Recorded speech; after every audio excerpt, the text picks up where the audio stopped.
xibaar yu wér te wóor ca tàng ba abonnez-vous pour ngeen di mën di jot suñuy vidéo.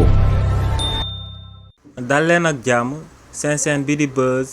221 HD kii di docteur Daouda Ndiaye di aku personnalité politique bu kenn dootu présenté ci réew mi di Sénégal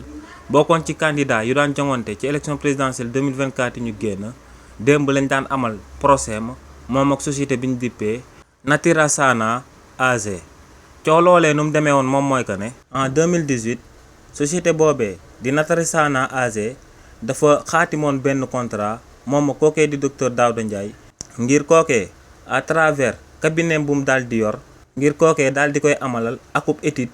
jëmale ko ci ay médicaments antipolytiques ci réewu Sénégal. ci contrat boobee nag société bii di Natirasana dafa engagé woon ngir daal di jébbal kookee di docteur Daouda Ndiaye ngir bu paree lépp daal di liggéey boobee mu daal di koy jébbal lu tolloog 129,8 millions de francs CFA. si naka noonee nag ginnaaw bu kookee di docteur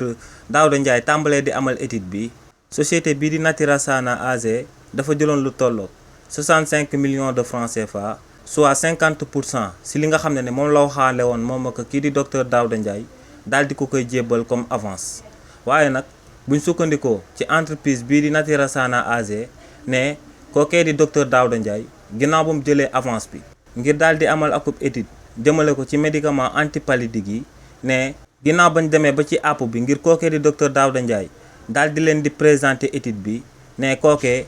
amul lenn lu mu leen daal di présenter ne joxu leen benn papier buy firndeel que ne amaloon na étude yooyee. li ni mel nag moom moo sabab entreprise boobee di Natirasana AG daal di koy porter plainte ba démb ñu doon amal seen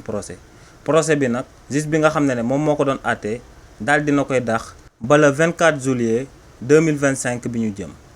xibaar yu wér te wóor ca tàng ba abonnez-vous pour ngeen di mën di jot suñuy vidéo.